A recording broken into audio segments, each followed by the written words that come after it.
Good morning. This is the House Appropriations Committee. It's Tuesday, March 17th, 2026. It's 9:45 a.m. and we are going to hear Bill H 410, which relates to recidivism and other related criminology measures. So we have Michelle Childs from Legislative Council. We have Chris Root from Joint Fiscal, and we have the reporter of the bill, Rep. Dolan from House Judiciary. So we'll go in that order. And then take it away, Michelle. Good morning. So for the record, Michelle Childs, Office of Legislative Counsel, and you should have a copy of what was voted out of House Judiciary. If you're, I don't know what your draft, but it's draft 4.2, which is up at the top. The Judiciary Committees, like all throughout the legislature, folks are looking at data driving the policies, and this is one step in that direction. So, you know, there's a lot of places and various places and statutes for certain types of data gathering and reports. And the chair of House Judiciary thought it would probably make some sense to start aggregating these things in one location in Title 13, which is your Crimes and Criminal Procedure title. And so this, what the proposal does is it creates a new chapter in Title 13 for criminology measures. And the idea being that as the legislature is doing its work, when it's looking at kind of like what kind of data do we want to be making these policy decisions around bail, around sentencing, around conditions of release, things like that, is to try to aggregate all of this in one particular place and make sure there's no overlap and we don't have different things in different parts of the titles that might be kind of replicating things or maybe aren't of value any longer. And so you'll see there in section 1, it creates the new chapter and creates a definition section. And the only definition we have in there now is a new definition of recidivism. And I'll show you in a section after this is where we are repealing something in Title 28 in your corrections title that has, there's currently a calculation for recidivism, but the testimony has been that that's not really particularly used by DOC. And so you'll see the definition there is more of a plain language understanding of what recidivism is. It's a relapse into criminal activity as evidenced by an individual who's convicted of a criminal offense after receiving a criminal conviction for a previous crime. So basically, you've been convicted once and you are later convicted of a separate crime.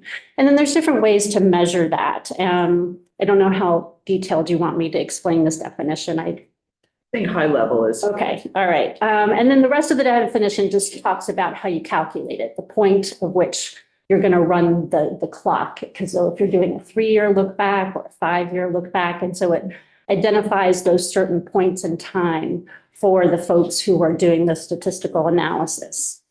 Then in section 8122, which is on line 18, it's directing the Vermont Statistical Analysis Center, which is the crime research group, which I think most folks have heard of. They're kind of the designated state body that pulls together all the data and is kind of a link between law enforcement and the data and policymakers. So you'll see in subsection A, there's a requirement for certain annual reports.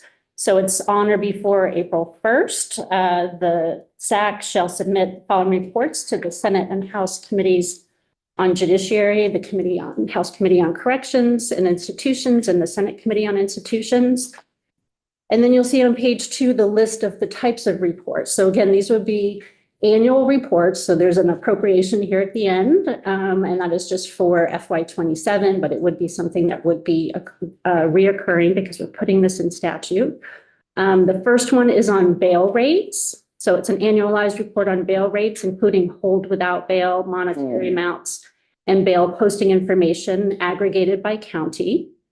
The second one is an annual report on recidivism.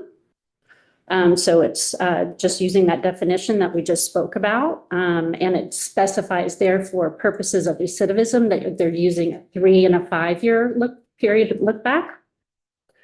The next one, subdivision 3 on line 12, is arrests and clearance rates.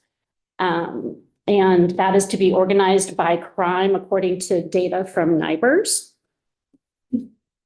The next one is subdivision 4, and this is the most convicted crimes. We struggled a little bit with kind of how to talk about that, but I think colloquially, people kind of say it's the top 20 crimes that are charged and that we see in Vermont. So you'll see in subdivision A, it's a report detailing aggregated information on the number, type, and length of sentences, including the fines for the 20 crimes with the highest number of convictions in the state. And then the second one is a report detailing the total combined years of probation and incarceration sentenced by the court in the prior year.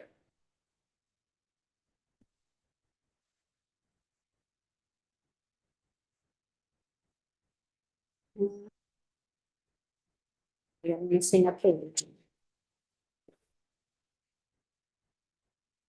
Page 3, subsection B is just on demographics, is that when they're collecting this data, if the data is available, then they're supposed to be reporting on race, gender, age, and other demographic available information whenever is possible. Subsection C is just saying that anybody that has this data is to be cooperating with the SAC to make sure that they can collect this data and provide it in their reports. Section 2, this is what I mentioned a little bit earlier, which is there's a current definition of how to measure recidivism in Title 28. And this proposal repeals that. I don't recall the year that was adopted, but it was prior to Justice Reinvestment 1. So 15 to 20 years. It's been there for a while. And my recollection was it was at the time, Senator Sears was working with CRG a lot and looking at kind of moving forward with justice reinvestment. This was a measure that some other states were using at the time. And so Vermont adopted it. But the testimony in the House, I think for both your corrections committee and judiciary, was that this isn't currently a particularly helpful definition, and using a more plain language definition, as you see now in Title 13, is more appropriate. So on page 4, section 3, this is just repealing a cross-reference for that definition of recidivism. And now we get to the good stuff in section 4 at the bottom of page 4. And so in FY27, the following monies are appropriated from the general fund to the SAC. House Judiciary just kind of put this as a placeholder, knowing that you're the experts about where it comes from. And We're constant, but I don't know about the amounts. Did they have any rhyme or reason for the amounts? the amounts came from SAC about what it would cost them to do the reports. From the Vermont Statistical Analysis Center. So it's SAC we think of as Senate Appropriations Committee. Yeah. So that's why translate every time you say that, I'm thinking, no, not them. It's I something. could say CRG because CRG basically is the SAC. Right. My understanding is that each state has a designated state entity that is the one that does these types of compilations of crime data. ESAC, okay, yeah. Yes. And then you'll just see the amounts that are there. My understanding is that and I think Chris will probably address it, which is that the money goes to DPS and then goes to CRG through a grant. But they can probably, your money folks can talk to you a little bit more about that. But the numbers did come from CRG. Okay, great, thanks. Wayne? I love data. The right data, making sure it's complete and in correct order. So my concern is not that you're doing this, because I approve wholeheartedly, but the fact that we may not require certain data, or we aren't making a thorough assessment of what data we need in order to make decisions down the road. And it doesn't seem like the data center would be doing that. So is there anybody, do we have any authority, or is there anybody that's actually looking at the data types that we're collecting and making sure that we have what they are? And then whoever is collecting the data, whether it's from the police or from the judiciary or corrections, that they are all on the same page and knowing what data they need to collect in order to make the system work, be accurate. Well, it sounds like you want more data. And I can say is that there are various places in statute, not all right here. And I think what House Judiciary is looking at is to try to start to use this as an opportunity to really drill down into the policies that y'all are considering now and figure out what data do we need that we aren't getting in some respect? Because like DOC, does all kinds of data reports right now, right? And so there's that. Then there's some other provisions. There was an act passed, I think, in 2024, and it's in Title 28 that requires like every 3 years, certain data be compiled and stuff. And I think the kind of longer term plan is to be looking at all of it, to consolidate it here in one place, to make it a little easier to understand what you're asking of people. Make sure you're not, duplicating anything and to see where the gaps might be. Well, if the statistical folks got into the process of doing it, they're gonna find out what things don't fit, what square pegs don't fit in round holes. So I think this is a question for the committee member, not for, Michelle, who's here to talk about the Yeah. draft bill. So I want to have Chris come up. Also, you don't have to leave. Okay. Chris can sit next to you.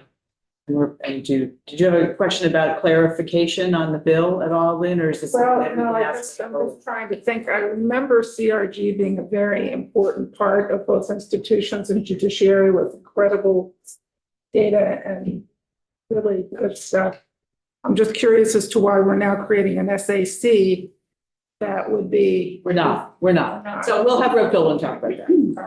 These are they're just the facts, people, and we'll get all the rest of it from Rep. Dolan. So, okay, Chris. Hey, everyone. Chris from the Joint Fiscal Office. This might be arguably the shortest fiscal note I've written all session so far. There's really three things I wanted to talk to you about with the bill from a fiscal nature. Otherwise, I probably wouldn't have even spent the time to write this fiscal note. But the three things are: this appropriates $25,000 for the 4 reports from the general fund in FY27. The second thing I wanted to mention is that should you agree to fund this, you will probably want to reword the language around the appropriation to appropriate the money to the Department of Public Safety to then grant to the Statistical Analysis Center. So that's just a technicality of how the money flows. The third thing I wanted to point out is that this is an annual reporting requirement. So this $25,000 appropriation pays for the reports in FY27. But this would be an ongoing obligation in years beyond that that would need to be factored into budget. So It would be base. Okay, and so I do have a question about that, which I'll ask Rep. Dolan about. Okay, everybody clear on what the appropriation is? And we'll get, if we decide we do it, we'll get the. Okay. Thank you, Chris. No I'm problem. going to ask Rep. Dolan to come to the table too. You can either all bring another chair or leave her to either by herself or. Hi, everybody. I'm Representative Karen Dolan, House Judiciary, and happy to speak to H410. So I will share that I was here in 2023 when the act was passed that Ledge Council was referencing. It is Act 40 of 2023, and that was a step that we were taking to really be data-driven in our decisions. It was building off of justice reinvestment. And so we do have this data report that is created for every 3 years, and it has lots of data. In some ways, it could be too much data. I think there's different perspectives on it. And the piece that we don't have is that we didn't necessarily codify how that was going to be sustainable. So CRG is an entity that is our Statistical Analysis Center. They get a lot of funding from the federal government through, I'm not going to remember the exact name of it, Justice something. As you are well aware that our federal funding landscape is ever shifting right now. And so they can't rely on that money. So they're like, we might not be able to get this report to you, but they were thinking of. And so this for us creates a sustainable system in statute for us to get the basics of the data. And we're starting with this because we really wanted to find that balance of what is the key data that we need, but we don't want to collect all of it because we know each report comes with a price tag.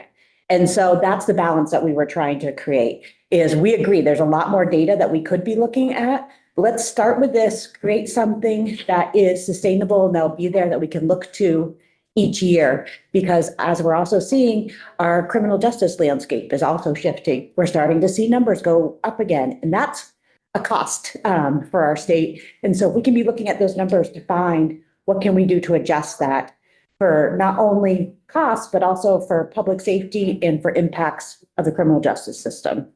That's the goal with this. I do have one question myself. Tours. Does it have to be every year? Could it be every other year? What's the worry if it's not every single year? Yeah, I don't know if we talked about that specifically. I think it's hard. Right now, the criminal justice landscape is shifting very quickly. So I would say every year is important. I don't know if it is putting in a piece like, so I'd want to in the near future for every year, but maybe there is a point that we could look at it going to every year. We didn't have that exact conversation.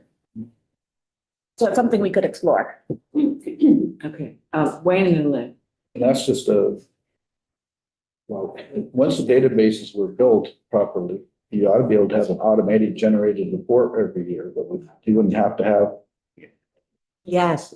So the thing that is tricky with this, and this is why we really appreciate CRG and their work, is that they have built, and if they're listening, they're probably like, she is not explaining it, right? But they have like contracts or MOUs with all the different entities. So with the court system, with the Department of Public Safety, all the different ones, to be able to get their data.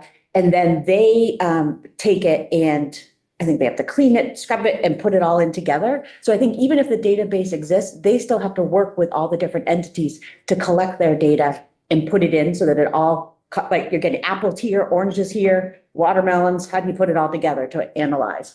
So I agree, there's some that will be easy, but I think there's some that they have to do the work every year. At least maintain it, because you could have the systems linked in a way that still things break, someone that would have to be able to. I have Marty and then John, I think. This is just information for the committee. The Department of Public Safety already has a contract with CRG through the official state statistical analysis group or whatever that is. And it's $147,000 a year. It used to be $134,000 since 2014. This year it's gone up $10,000. This 25 would be in addition. According to the Commissioner of the Department of Public Safety, this would be very helpful, that this particular group has been very helpful to them in the past, looking at the efficiencies of doing various things, the accountability for it, a variety of other things, and they do rely upon them for this information.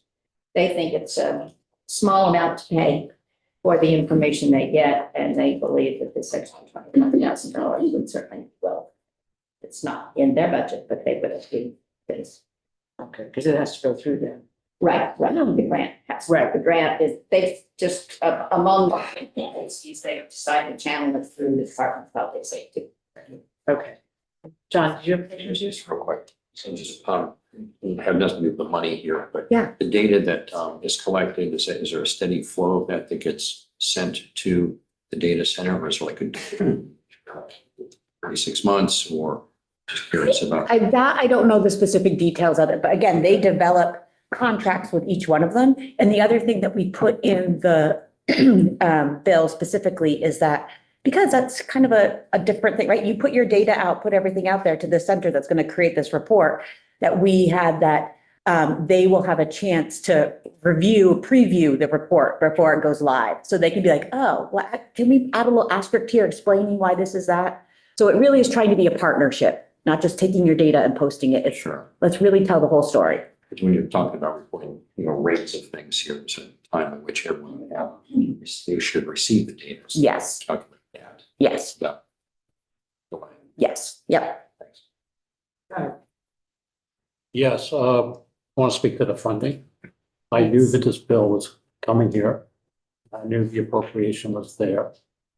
If you remember the conversation we had a week ago about the parole board and how we found money in the pretrial supervision program that we're suspending. currently, which frees up about 650,000 one-time money, 850,000 of base money. Okay, and we use 75 across those two categories for the parole board bill. My recommendation would be to take an additional 25 out of that 850, which is the base funding, to support this program. So we're not adding to our ask in the budget. Right. Okay, we would give them a 25,000 appropriation, but account for it by reducing the appropriation for the pretrial. Right.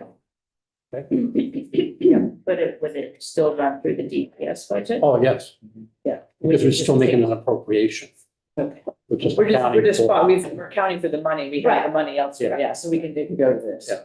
doesn't change that. Right. Okay. Of this teamwork, right?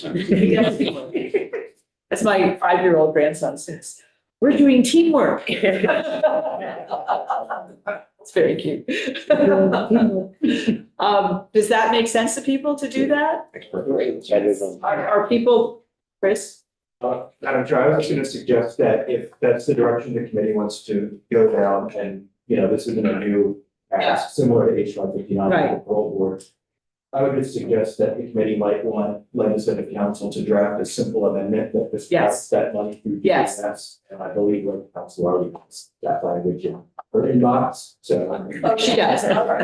So if we could get that back, then we could vote on this today, maybe this morning. We have another bill that is about to be in our possession, and we're gonna vote on it this morning as well, the one we already heard, 940, which has no money. So we could get that. I'm looking around and seeing heads nod that we want to do this, so.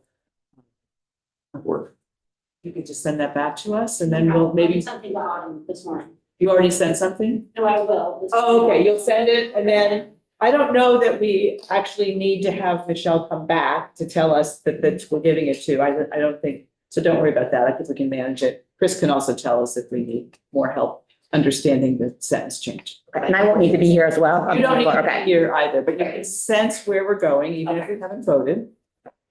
So thank you very much. Yes, thank you. Appreciate it. Yes. Thanks, everybody. Okay. We have, thank you. This is perfect timing. We are on a roll here. Just check our. And so I'm wondering, is this going to be,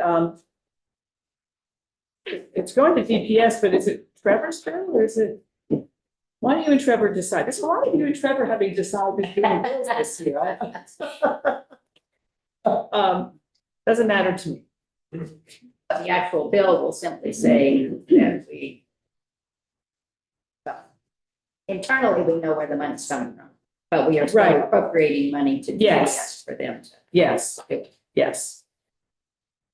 But it certainly is related to judiciary. It's just who it goes through. So it may be more Trevor than you, probably. We'll tell Trevor that's the case. Okay, so what, 10:15? And we have Nolan. Does Rep Black know she's coming? She's coming. Okay. Are we allowed to start early? I think we're allowed to start early. You guys ready to start? Okay. So this is H 583. Have that? Yeah.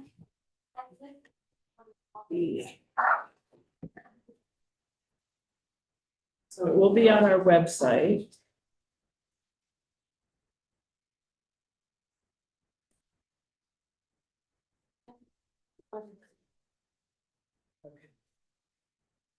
And then, Jen, do you want to share the screen? Yes, and I can. That would be great. Let me just join the Zoom here. I think this is another one that actually doesn't have any money. That is correct. Yes. It does have no. It does have, yes, it has no money. Yes, we have. Yes, we have no Yes. This bill. Has no financial.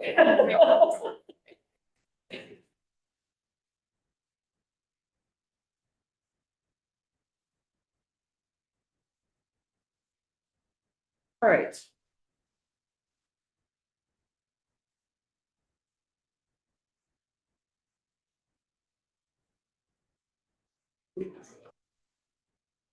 Thank you very much.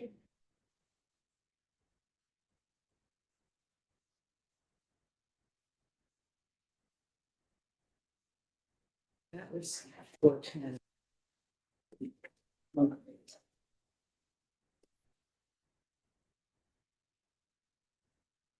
So whenever you're ready, Jen, go ahead.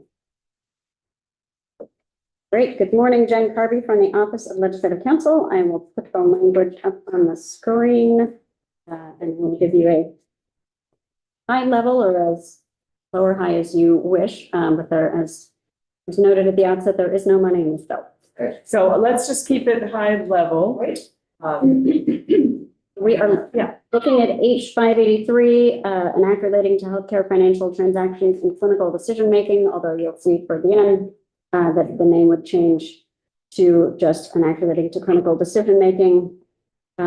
This bill adds a new chapter in Title 18 on clinical decision-making. It starts out with several pages of definitions, including definitions of hedge fund and private equity group, which is really who we're largely talking about in this bill with respect to healthcare facilities.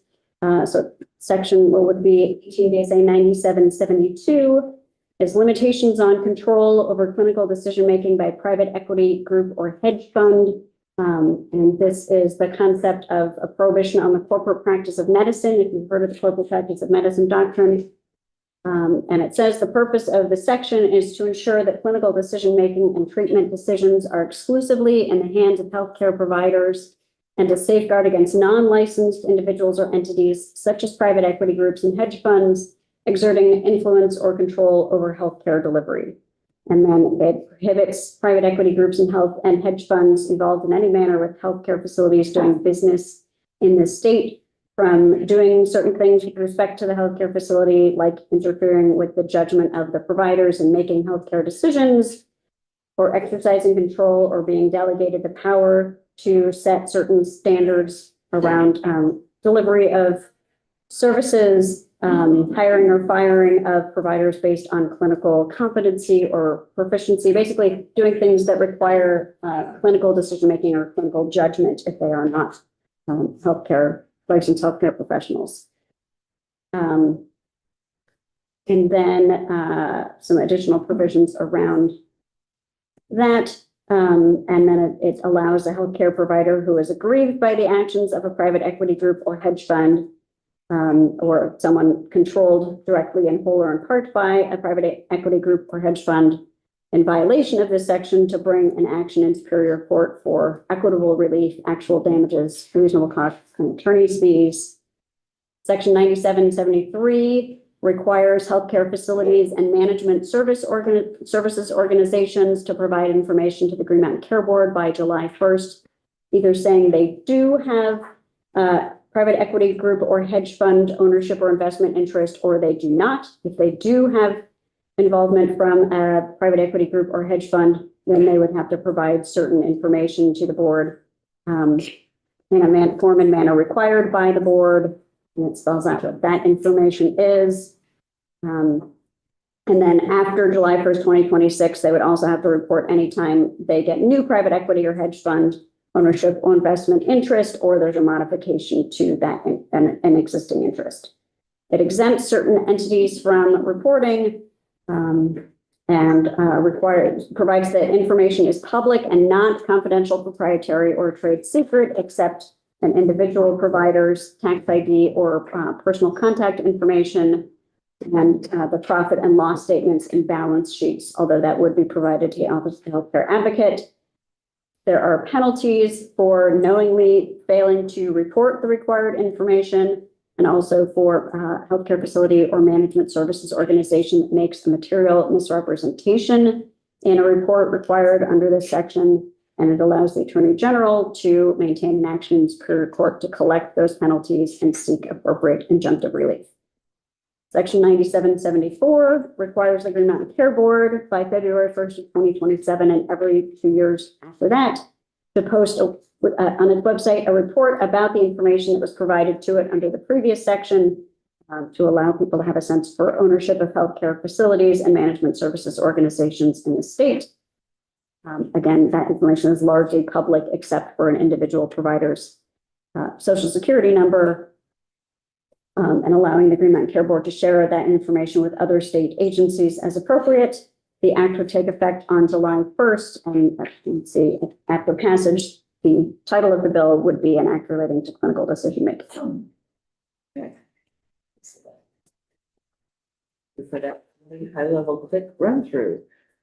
I'm not seeing a lot of questions. Nolan, did you have anything you wanted to add? You don't have a fiscal note because was there money at some point? No, there was, as we understand it, there's a special fund in the bill. There was a special fund in the bill as introduced. That's right. It was created to receive penalties. So it didn't have affirmative money coming out of the treasury going into it, but it would have been created to receive penalties for various violations. So the original bill had a special fund and that's why it's coming to us. That is our understanding. Understanding, I don't know. Okay. Do you have anything to add to this? No, other than, like Jen said, there's no cost. Yeah. There's no fiscal impact to the state. Right. Okay. And Rep. Black is here, Chair Black from Household Care. Do you have anything you want to add to this conversation? I really didn't unless you wanted to read the first page of my bill report. No. Oh, I'm sorry about that. Wayne's got to ask a Well, I got questions. question. So my questions are, did you get any testimony from the industry to let you know what kind of impacts it would have? Is this going to attract medical professionals to the state of Vermont, or is it going to drive them away? So let's have Chair Black come to the table and sit next to Jen. You can introduce yourself and we'll have the conversation. I would say that we had. Introduce yourself. Oh, I'm sorry. Yes, Representative Alyssa Black, Chair of House Healthcare. And co-lead sponsor on this bill with Representative Bloomwood. I would say we had lots of testimony on concerns about the impact of investment in healthcare facilities, practices, organizations, and whether or not this would improve access or hinder access to those investments. And we took, as evidenced by the fact that this bill is not what it was at introduction, which is probably why it got sent here. We worked really extensively with all the various healthcare organizations that represent providers, represent hospitals, represent facilities. And that's how we landed on the language, because we do not want to hinder investment in our healthcare. This also has a lot of reporting. Does the Green Mountain Care Board have the capacity to deal with the amount of reporting that would come out of this? It is just submitted to the Green Mountain Care Board.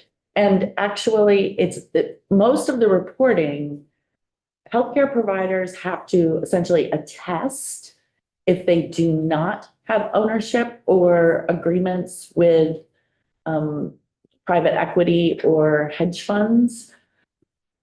So there's probably not nearly as much reporting as it may look like on the surface, because the only reporting really has to be done by private equity and hedge funds, management service organizations that have a financial relationship with those. And of course, we have no idea how many there are because there is no reporting of that currently. So the Green Mountain Care Board didn't say anything about the potential to drive people to City of Yem Center or anything like that by doing this? No, and this bill was written in deep consultation with Green Mountain Care Board from the very beginning, as well as the Office of the Attorney General. Yeah, was there any testimony or anything about the difference between a private equity coming in and a group like the Hospital Corporation of America, which created partnerships with hospitals often in rural areas, or MedStar, or any of those? I mean, those are not private equity, or what's the difference there? Well, I don't think they are private equity, but I'm not sure what distinguishes those two groups. Well, we're not sure either, which is the need for this bill. And we heard lots of testimony. Lots of testimony on the effects within a healthcare system when private equity comes in to a facility on quality, increased costs, closures. I never thought I would have to learn more about leveraged buyouts and lease backs and yeah, just the effects on a healthcare system when private equity comes in. So the way I'm hearing this, just in this short amount of time, is that we want this data just to first to simply know where private equity firms, which we're separating out from other kinds of investors, because that there's a fear that, let me rephrase it. So those are private equity firms investing in things that potentially affect our public health system. And what I'm seeing here is that we want this proposal is to get data so we know who's owning what processes, and then we're restricting them from making medical decisions. I would look at it in the reverse, which is, you know, the majority of this bill has to do with the corporate practice of medicine, in that only licensed healthcare professionals should be making the decisions around healthcare and medical decision making. So the entire beginning of the bill is around essentially the corporate practice of medicine and banning the corporate practice of medicine. The reporting piece is in place to be able to identify if that is happening, because we would not know it's happening without the reporting of how facilities, practices, providers are owned, so that we could see violations to the corporate practice of medicine. Did I make that even more confusing? Yeah. I need another cup of coffee to get. But so I guess I'm just trying to reduce this so we're not, as a committee, or at least as a committee person, jumping too deep into your weeds. But the idea here that I'm trying to figure out, if a private equity, if an owner of a facility says, well, I need to know what those decisions are and shape them in order to make things work or to be a successful facility, or you get pushback from people saying that this might be considered intrusive in the way that they're doing business with a private company? We heard a lot of pushback on that they would be doing this and that this is how they operate. Right. And the pushback was essentially, please protect providers and patients. No, I don't believe we heard anybody who thought that investors and shareholders should be making decisions about what tests providers order, or the length of time that a provider can see a patient, or what their coding or diagnostic or billing coding should be. So there was universal consensus that that is something that we don't want to have happen. And that is why the beginning of the bill is essentially, you cannot do this if you just by virtue of ownership or management service agreements from the clinical practice of medicine. It doesn't mean that you can't make, improve efficiencies with technology, or that you can't give tools for better administrative. It doesn't mean you can't help out with billing functions and make those more efficient or revenue cycle management. It just simply says you cannot make clinical decisions.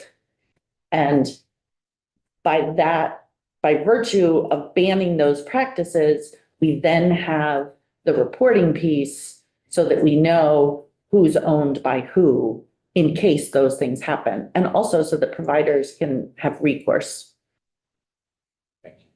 Marty and then Wayne and then Lynn. My only question is on page 11, where you discuss the entities that are exempt from this reporting requirement. And the first one in particular, nursing homes.